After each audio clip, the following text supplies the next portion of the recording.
All right, welcome into the Butt and Breneman show. I know Yeah, Penn you get State that had this a week. victory. I got it this. We might get that actually have this to week. rename this but it might be permanent after last Yeah. week, or we might call it the Nostradamus show. As I looked into my crystal ball, Adam.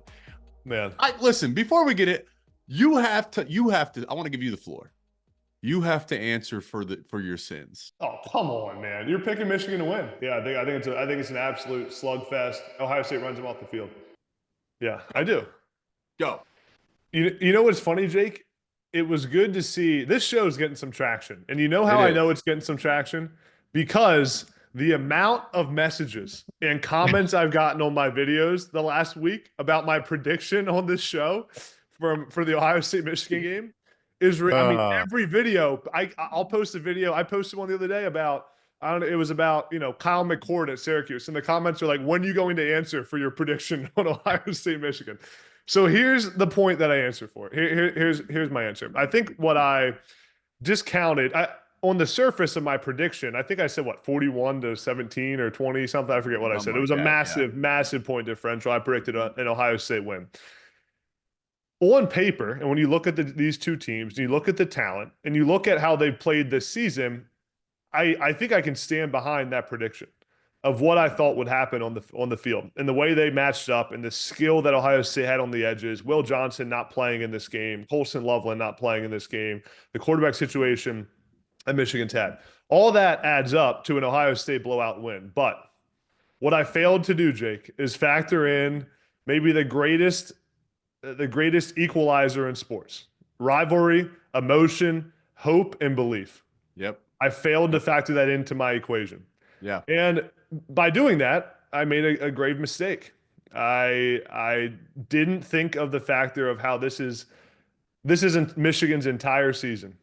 And the other thing I didn't factor in was the game plan Ohio State brought into this game on offense. I thought it really missed the mark, and I thought Ohio State tried to get into a physical battle with the Michigan team that they weren't going to beat physically. They had a revamped offensive line that couldn't keep up with Michigan's defensive line, and it almost seemed like Ohio State forgot that they have the best receiver room in the country and that the best corner in the country wasn't playing in this game for Michigan. It felt like they forgot about that. So I made a mistake when I made that prediction. I discounted the factor of hope and belief for Michigan, and I think Sherrone Moore, if he gets credit for one thing, it's that he has those guys believing despite the adversity they faced this season. And this was Michigan's entire season. So I thought it was hats off to the Michigan men, hats off to Sherrone Moore. It's been up and down, man. I've been critical of Sherrone Moore and how he's handled everything this season, but at the second half of this year, he has his guys playing some good football, and he's figured out the quarterback room, and he has his guys. Ultimately, they wanted that game more than Ohio State did. Yeah, I mean, listen, your prediction, like, it was wrong, but it really wasn't wrong. Like, people are just messing with you, I'd assume, because everything you said is true. Your logic and understanding up into the mental side of this was true. People were even getting on me because I said, yeah, I believe Ohio State is one of, if not the best teams in college football, and yet I predicted Michigan to win. People can't understand that both things can be true, because I've been saying this for months, that this rivalry is not about talent. Ohio State didn't lose the 3 prior years because of talent. They had plenty of talent, okay? It wasn't a resource thing. It's something different. It's something beyond, and whatever that something is what makes it so special. The game plan. In the most simple way, I love the movie Inception, okay? Leonardo DiCaprio, it's a great movie, and early in the movie, they ask the question, what is the most resilient parasite? And the answer is, it's an idea. It's a thought. It's highly contagious. Once an idea has taken hold of the brain, it's almost impossible to eradicate. Yeah. Ryan Day had in his mind that he needed to prove the toughness rather than win the game. It was, we have to prove the toughness and run the ball. And in the most simple way, it's illogical to say Kenneth Grant and Mason Graham are both going to make $100 million as interior defensive linemen.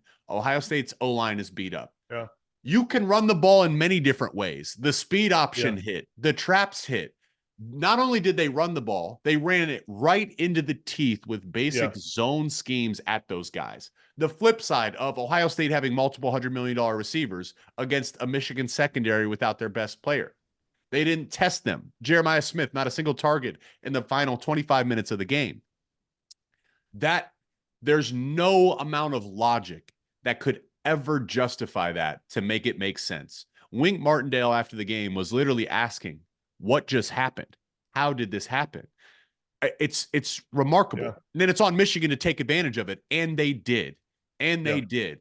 Uh, it's that's the worst loss in the history of Ohio State. It's I said in terms of satisfaction, not the best win, but in terms of satisfaction, that's the most satisfying win for Michigan, even Yeah. more so than the national championship. Satisfying, even more so than the national championship. So absolutely insane. And yet, in today's world of college football, Ohio State can still make a run and win the national title. Mm-hmm. Like, okay, And that's they a bad may. loss. And they may. And they may. And again, I still, in terms of talent, that I Yeah. would not be surprised. That game concerns me to pick them, but I get it if someone picks them. But Yeah. now Ryan Day has to, this is all mental, and he has to find a way to rally the troops to bounce back because the Yeah. goals are still ahead. But that is we're here in Chicago. I'll use the Bears as an example. When the Washington Commanders completed that Hail Mary, Yeah. that loss turned into multiple losses, and it broke a team. Yeah. That loss against Michigan has the chance to break a team, and that's where Ryan Day's leadership is going to be critical to bring his team back together. But my goodness. Yeah, I think you said it beautifully there. I mean, this is that was probably the toughest day of Ryan Day's coaching career, and now he has the toughest task of his coaching career to get his guys ready to play in the college football playoff. And you can't let Michigan beat you twice. You can't let Michigan beat you three times, right? You got to come out and play well in game one. See how it plays out. They'll probably host the first round playoff game, depending on how things shake out here with the conference title matchup. So I think two things additionally, Jake, about this game that I thought about. One is that Michigan having the film from Ohio State against Indiana with that revamped offensive line with no Seth McLaughlin, I think was a big advantage in this game to see how Ohio State was going to handle the new offensive line, what that shuffle looked like, how those guys played that had to step in. And Michigan took advantage of it with their front four, with the front seven, with the games they were playing. Mason Graham was one-on-one almost that whole game. They did a great job scheming that up for him. The other moment that I really thought Ohio State, I was almost shocked about how Ohio State handled their red zone possession in the third quarter. They had the ball, tie ball game. It was a 1st and 10 on like the 15, could still get a first down. 15 going into the end zone, could still get a first down in the red zone. And, 1st down and 10, ran an inside zone play. 2nd down and 10, stuff for no yards. 2nd down and 10, ran like a shovel pass to the tight end, no yards. 3rd down and 10, you got Jeremiah Smith, Emeka Ibuka, Carnell Tate, no Will Johnson in the game. They hand it off again on 3rd down and 10, kick a field goal. And I think they actually end up missing that field goal. They did. But you think about the red zone trips in this game. I mean, Will Howard threw a red zone interception, missed a field goal in this game in the red zone. So I think for all we've talked about Will Howard, and he's played well this season, man, and I've been happy for him to go from Kansas State to Ohio State, played well in a lot of times. Didn't play great at the end of the Oregon game, and then probably had one of his worst games against Michigan. So credit to Michigan, had a great plan, wanted it more, but I think Chip Kelly's a great play caller, man, but he picked one of the worst games he could to have one of his worst game plans of his career. I still disagree. I don't think that the end of the Oregon game, I will still say like that was not on Will Howard. I thought that was a bad play call. If you have a timeout, why are you running 3-level out routes to the sideline? You didn't need to get out of bounds, run all slants, but that's neither here nor there. There's another subtle thing where the defense for Ohio State played good enough to win, but I'm going to do a film breakdown in our social team's going to release it here soon. Something that happened. Ohio State had the ball for about 2 minutes total in the fourth quarter. The defense is not without blame here. There was a 3rd and 6 to end the third quarter, slant route to Marlon Klein. He gets it. Then there's a 3rd and 7, a hitch route to Marlon Klein. He gets it. Then a 3rd and long. Davis Warren vacates the pocket, hits Peyton O'Leary, move the chains. Then a 2nd and 10. Sonny Styles vacates the zone. Davis Warren scrambles, 1st and 10. This drive ended in an interception, right? But yet it was an 8-minute drive. It became a matter of time. It was an 8-minute drive, ends in the interception, and then another quick, I believe 3 and out, then Michigan gets the ball back. Multiple more 3rd down conversions were converted. 3rd and medium, Khalil Mullings is stuffed at the line of scrimmage by multiple red jerseys, and he threw them to the ground and converted the first down. So, like, the defense was not able once again to get off the field in third down situations when they Yeah. knew what Michigan was going to do. So that when you talk about like the willpower to win, Michigan had more of it in this game. They had more Yeah. of it. And again, it goes back to it's not about talent. It's Yeah. not about talent. You could have added, I don't even actually know how you could have added more talent to that roster. They have plenty, Yeah. but this one was not about talent. So really, really, really interesting. But Congrats to Sharon Moore, Wink Martindale, and the Michigan team. and let's throw a congrats out to the Penn State Nittany Lions making the Big Ten title game. Yes. I mean, Yep. listen, all the flack James Franklin gets after losing to Ohio State this year, all of it gets erased if they beat Oregon and win the Big Ten title. Let's And talk about it. it's funny, man. Isn't it funny how for players, think about Penn State. I mean, they've been planning this entire time to have what 2 weeks off Yeah. leading up to the first round playoff game, to have the conference championship game off, to have a week off after that, rest up. Guys were supposed to be off this Sunday and Monday, players off, coaches get ready for National Signing Day, and they come in the locker room after beating Maryland, a game you called, Yep. and James Franklin says, "Hey, bad news is we're not off on Sunday. Good news is we're going to the Big Ten title game with a chance to get a first round bye." Pretty cool. Yep. Let's talk about it because Yeah. this is a huge opportunity. And James Franklin, still, the record against top five teams is not pretty. So I'll Yeah. just ask you, how? How does this get done? Yeah, I think two factors for Penn State. One is Penn State's defensive line, specifically Abdul Carter. I don't think Yep. Oregon has seen a player on the level of Abdul Carter this season. And that's an area I expect Penn State to win in this game on the edges. I think Penn State has to win on the edges. Abdul Carter has to get home. Combine that with Penn State's secondary. I mean, you just saw this team is playing really well. You got Jalen Reed. You got some of these guys back there that are really have stepped up in the last 6 weeks to 7 weeks of the season. That was an area for Penn State that they've always had kind of a first or second round corner at Penn State that everyone felt good about, maybe third round corner. And I don't know if Penn State has that right now, but from a consistency standpoint, that Penn State secondary is playing well. So I think that the formula for how you beat Oregon, we saw Wisconsin hold Oregon to under 20 points or 20 points in that game. The formula is you got to get home with 4. So your edges have to win. Abdul Carter has to win in this game, and I think he will. And then you got to hold up in the secondary. I like Penn State's matchup on defense. Now, the run game for Penn State on offense is the other key. Penn State has to run the football in this game. Nick Singleton has 4 touchdowns in his last 3 games. I think he's playing pretty well right now.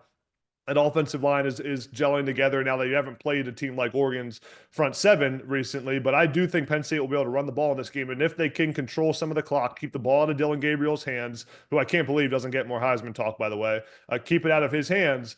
That's the formula for how Penn State wins. They have to be able to run the football. This can't be a game like when Penn State played Ohio State and couldn't run the ball. They can't run the ball. Penn State loses this game. Third factor, Jake. Penn State has to stop with the continuous slow starts. Have to start fast in this game. Went down 10-0 against Minnesota. There's gonna be a ton of energy in Indy. There's going to be Penn State's fans will travel there. You know, Oregon will have fans there. It's going to be buzzing. Penn State has to start fast and establish that they are there to win a Big Ten title in the first quarter. If they start off 10-0 to Oregon, it's going to be a long day. But start fast, win on the edges for Penn State, and establish the run in this game. And Penn State, I think, wins this game. I actually think Penn State matches up really well with an Oregon team, probably better than they match up with Ohio State. Well, I guess we'll see because, Tez Johnson's back for Oregon, and that's going to be a big piece of this. And the strength of Penn State's defense is their defensive line. The weakness is the secondary. I'd agree they're playing better. But Oregon's offensive line they got 2 great tackles. Abdul Carter can win. Will he win? And the lasting image to play devil's advocate, the lasting image I have in my mind that is a point of concern is the Ohio State game. If you want to talk about running the ball, there was an inability to run the ball in goal-to-go situations. They got stuffed. And then Ohio State gets the ball, and there was an inability to stop the run and win in the trenches as Ohio State ran out the clock. That was their most worthy opponent in recent weeks, and Penn State fell short. They have got to fix that. I believe they're capable. I completely agree. Yeah. Not just Abdul Carter. I love Zane Durant. I think he's phenomenal. Yeah. Deny Dennis Sutton's a beast. You got depth there. Those guys have got to dominate and get after Dylan Gabriel. Yeah. Oregon's offensive line has been very stout and doesn't allow much pressure. Um, the run game, it's that's can Oregon's defensive line, in my opinion, is the most underrated D line in the conference because we talk about Michigan's D line, we talk about Penn State's D line, we talk about Yeah. Ohio State's D line. We don't really talk about Oregon's D line. They're freaking loaded. Jordan Birch, Uyunglele, like Derek Harmon, like that D Yeah. line is talented and loaded and disruptive. So this game's going to be won and lost in the trenches. It literally is that simple to me. Uh, Penn State and for James Franklin and for Drew Aller, this is your chance. Big No doubt. games. The issue has never been for Penn State dominating lesser opponents. Check. We get it. You do it. In the big games, they have to, the best teams find a way to play beyond themselves in these big games. Yeah. I have got to see that from the roster. And I got to see that from James Franklin to coach beyond himself. They got to find a way to play their best game of the season this weekend. They're certainly capable of doing it, but Yeah. stakes are on the line too. I mean, the rankings came out last night, and there's this interesting paradox where, if the loser of this game has a real strong chance to be that fifth seed, Yeah. which is a real favorable spot to be in No the doubt. playoffs. Like, how do you Yeah. weigh that one here? The ultimate question is do you empty the tank? Do you empty the playbook because you want to get that ring, or are you okay reserving some things, understanding, hey, the 5 seed is a favorable spot? Well, how would you play it? Man, I think that 10 times out of 10, I'm taking a Big Ten title and a first round bye over having to play a game I agree. in round one. And I mean, no matter who you play, I've seen the matchups.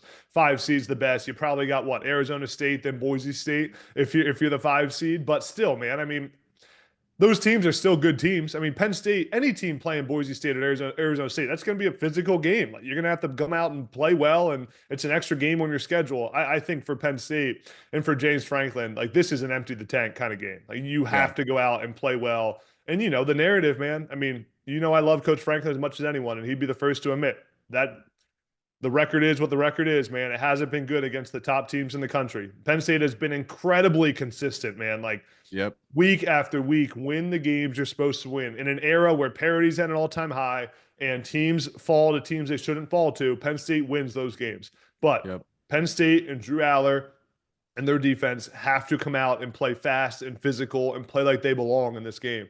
And Penn State wins a Big Ten title. I mean, it's a Yeah. good day for James Franklin. So Penn State empties the tanks. You take that first round bye, and then you're only a couple games away from the national championship game.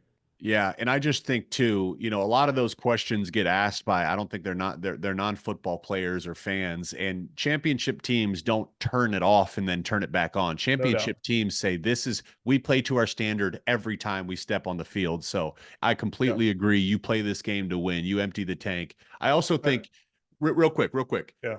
the same can be said about Dan Lanning as James Franklin. Besides this year, okay, he had a huge win against Ohio State and he's done some awesome things, but he couldn't beat Washington. He struggled. Remember, they got smoked by Georgia. They struggled in big moments. So Dan Lanning doesn't have a clean history of No doubt. dominating these types of games either. I Yeah. think I'm very fascinated to see the coaching battle because part of the reason Penn State fell short to Ohio State is there's like this mental wall that they cannot beat Ohio State. It's the same reason Ohio State fell short to Michigan. There's no history though here. This is a fresh start. Oregon doesn't know Penn State. Penn State doesn't know Oregon. Dan Lanning and James Franklin don't really know each other. Yeah. It's a clean slate. That is very interesting to see how that affects this game. Yeah. Yeah. And the funny thing is, Jake, the winner will be the first time that a non-Ohio State or Michigan won the Big Ten since Penn State won it in 2016. 2016. So this Yeah. is the Big Ten matchup that people deserve to see, man. This one's going to be fun. The final matchup, Jake, in this game, I haven't mentioned it yet. I forget if you did, but I mean, Tyler Warren against the Yeah. Oregon linebackers and safeties. I think Tyler Yeah. Warren's ability to line up at tight end slot, the backfield makes him a matchup nightmare in this game. He's clearly Penn State's best playmaker. The more Penn State establishes the run in this game, the more opportunities there will be for Tyler Warren to make big plays. He'll hit 1,000 receiving yards this game on the season, which is wild for a tight end, as you know, Jake. Yeah. So I think can Dan Lanning and Tosh Lupoi, can they account for Tyler Warren's versatility and know where he is on the field and not allow Tyler Warren to take over a game like he did against USC when he had 12 catches and a few touchdowns. So I think the other part is Tyler Warren is a few catches, a few yards away from breaking multiple Big Ten records in this game. So, Yeah. there'll be a focus for Andy Kotelnicki to really take advantage of Tyler Warren and try to win that matchup in this ball game. So we'll see how Oregon matches up. But I think that's going to be the X factor in this one. I hope you see I didn't heckle you too much. And in fact, I'm going to do the opposite of heckle you here. I gave you a little bit of a little shoulder nudge to start, but not really. But I made the point on the broadcast. Iowa is known as tight end U in college football. And then, of course you have Miami, Notre Dame, but you look at the recent history of Penn State, and I've been making the case. I said, hey, listen, it's time to start including Penn State in that conversation as tight end U, because my goodness, your program has been cranking out elite level players at that position. Tyler Warren may be the best of them all, honestly. Yeah, I agree. Jake, I listened, I watched the whole Maryland Penn State game. I thought you were phenomenal on the broadcast. Thought it was awesome. Thank you. I thought you did a great job highlighting Tyler Warren too. It was cool. I mean, he had that hurdle play. Oh my God. You were almost speechless. You were almost speechless when you saw that. You didn't know what to say. I didn't know, because what more is there to see? That guy, that he showed everything in that game. He's a great blocker, yards after the catch, great hands, his releases at the line of scrimmage, his feel in zone coverage, his hands downfield. I just think that's a first round pick in my opinion. I think he's going to test phenomenal. He is going to be a cornerstone of a NFL offense for years to come. So let's do predictions to end here, Jake. I got Penn State 27-20. I think it's a lowest scoring game.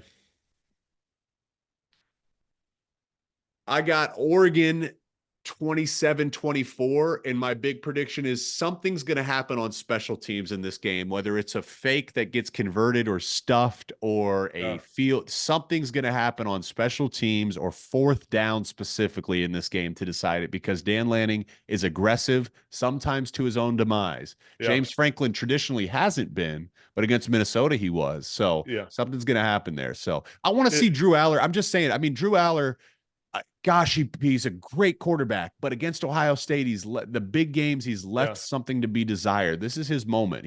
I met him. I talked to him pre-game. That's the nicest guy, man. He is such a great person. I also feel like that part of the reason Penn State playing Ohio State, that game's very personal. And that game, a lot of the players know each other. And Drew Aller's from Ohio, and his girlfriend goes to Ohio State. And I do think that the mental aspect, which I failed to think about when I made my Michigan-Ohio State prediction, but when Penn State plays Ohio State, Penn State comes out a little slow in that game, not explosive. Seems like they're not really taking much risk. They're kind of playing reserved, and they end up losing that game to Ohio State. But I think part of the reason is that mental part. I do think, even though this is a huge game, I don't think Penn State-Oregon matchup gets the same timid approach from Penn State as Penn State Ohio State does. And I think Penn State will see a Penn State team who almost feels like they almost don't really belong in this game. Like they weren't supposed to be there. Let it freaking rip, man. Who cares? No matter what, we're hosting a first round playoff game. So let it rip in this game, leave it all out there and try to win the Big Ten title. And the crazy thing is, after all this season, if Penn State beats Oregon, Penn State's probably the 1 seed in the playoffs. Yep. The best way I can talk about the mental side is it's like a late game free throw in the fourth quarter. You don't want to get up to the line thinking, oh, I hope I have to make this free throw, or I better not miss it, or what's my technique? You want to get up to the line and you just shoot your shot. Sometimes in big games, like you become aware of the big game, and that's never good. Oh, shoot, I'm coaching or playing against Ohio State. Never think that. Just do what you do. In this game, to your point, there's no history. So you're not thinking, oh, wait, this is Oregon, blah, blah, blah, blah, blah. It's, hey, Oregon's playing us. Let's go do what we do. So I Happy Valley host the playoff game, night game, whiteout. Yeah. Crazy. That's awesome. It would almost be a shame if that doesn't happen. I know. Well, it's always a pleasure, man. Congrats to your alma mater. Excited to see that game this weekend, and it's been a pleasure doing this season with you. A few more to go. So, excited one. All right, thanks for tuning in. Butt and Breneman Show. See you next week.